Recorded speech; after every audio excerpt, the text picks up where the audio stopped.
अब हम आ गए अपने कन्वेंस अलाउंस की तरफ।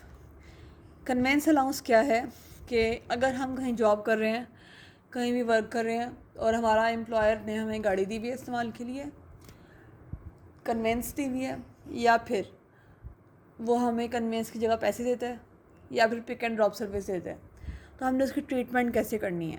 तो अगर तो सबसे पहली कंडीशन है कि उसे कन्वेंस अलाउंस दिया जा रहा है पर मंथ, तो सारी अमाउंट हमारी टैक्सेबल होगी।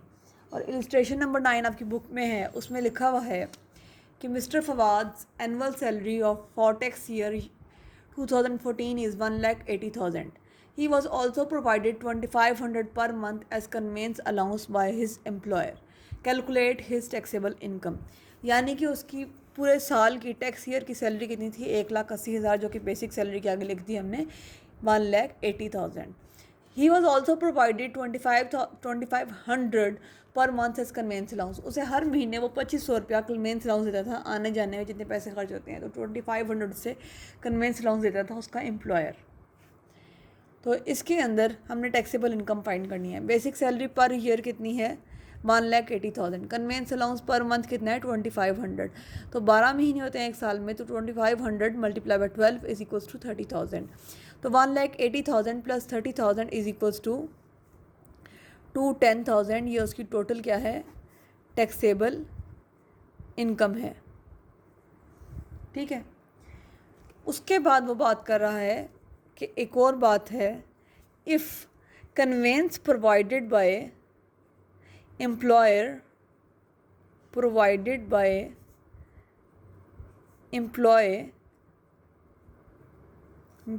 For personal use of employee. अगर तो उसने एम्प्लॉय के पर्सनल यूज़ के लिए भी गाड़ी दी हुई है, फिर क्या कंडीशन होगी. If the employer has provided a conveyance to employee, employer ने एम्प्लॉय को कन्वेंस दी हुई है for purely personal use, 10% of the cost which employer paid for acquiring the motor vehicle will be included in the taxable income. यानी कि आप कहीं job करते हैं और आपकी कंपनी वालों ने आपको इस्तेमाल के लिए गाड़ी दी हुई है, तो जितने की गाड़ी उसने ख़रीदी थी उसका 10% जो है आपका कंसीडर होगा, आपके ऊपर टैक्स लगेगा. उस कन्वेंस की अमाउंट का 10% आपकी टैक्सेबल इनकम में जाएगा. जैसे अगर फॉर एग्जांपल आपको मेहरान मिली है, फॉर एग्जांपल वो 9 लाख की है, तो उसकी जो 10% अमाउंट है उसका टैक्स आप पे करेंगे. इलिस्ट्रेशन नंबर 10 आ रही है. इलिस्ट्रेशन नंबर 10 है,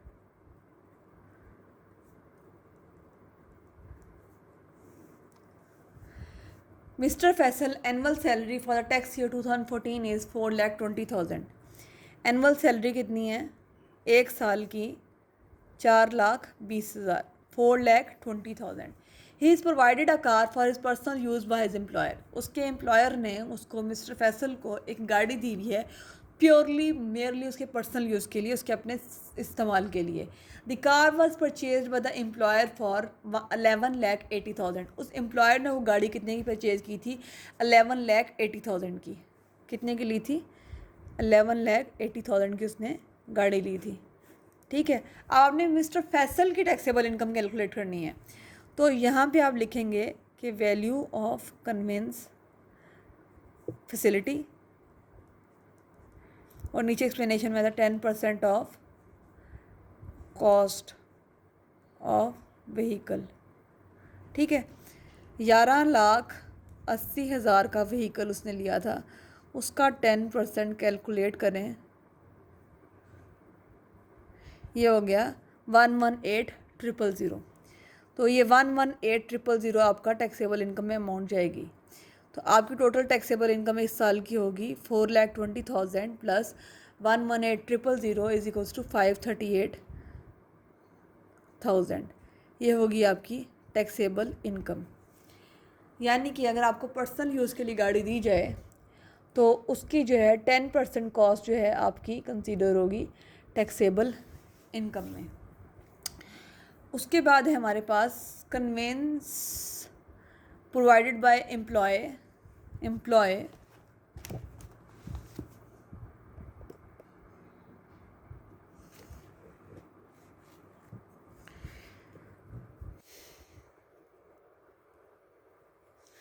conveyance provided by employer for partly personal, partly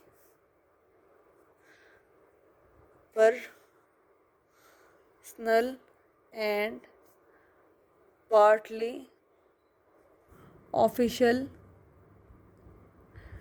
use कि एम्प्लॉय ने आपको कन्वेंस दिया है, उसको आपने मतलब आप सुबह ऑफिस जाते हैं, आप उसके लिए भी इस्तेमाल कर सकेंगे, उस गाड़ी को आप ऑफिस आने जाने के लिए, ऑफिस के कामों के लिए भी इस्तेमाल करेंगे, और उसके बाद आप घर भी ले आएंगे।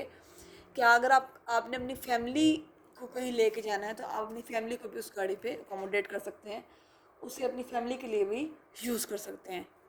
तो उस केस में आपका कितना टैक्स लगेगा? When a motor vehicle is provided by the employer to be used by, if conveyance is provided by the employer for partly personal and partly official use, कि अगर आपको गाड़ी मिली हुई है और आप उससे अपनी गाड़ी इस्तेमाल करते हैं आने जाने के लिए दफ्तर, और अपने फैमिली को भी अकोमोडेट कर सकते हैं, फिर कितना टैक्स लगेगा?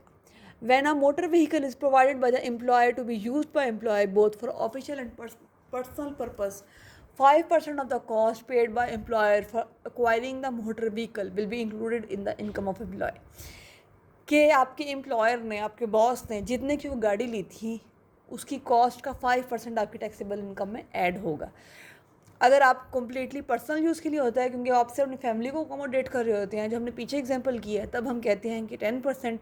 अब क्योंकि आप यहाँ पे ऑफिशियल यूज़ भी कर रहे हैं गाड़ी का, तो यहाँ पे है आपका 5%। ठीक है। Same as a rate of illustration number 10, assume that motor vehicle is provided for personal as well as official use. उसका बाकी सारी बातें सेम हैं कि बेसिक सैलरी उसकी पर ईयर कितनी थी, 4,20,000 सेम है, और गाड़ी भी सेम है, तो हमने टैक्सेबल इनकम फाइंड करनी है। अब क्या करेंगे हम, वैल्यू ऑफ कन्वेंस फैसिलिटी, ये कितनी है, 5% ऑफ कॉस्ट कितनी थी, 11,80,000। अब कैलकुलेट कर लें, ये बनती है 59,000।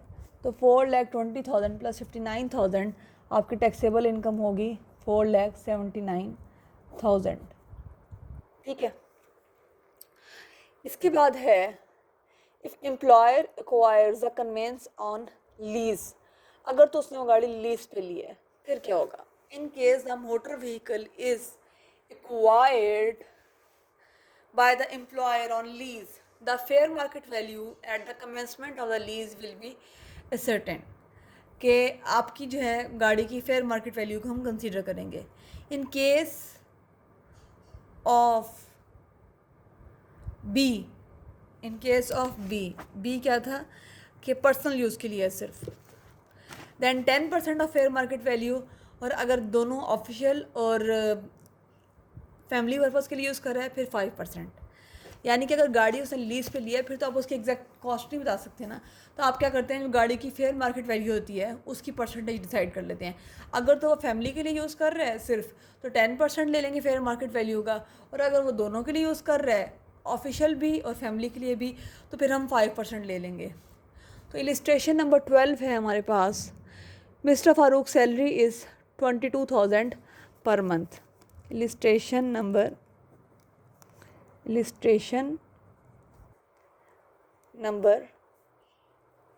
12, Mr. Farooq's salary is, basic salary is 22,000 per month, तो मल्टीप्लाई बाय 12 किया तो ये होगी 2,64,000। He received commission during the year amounting to 33,000।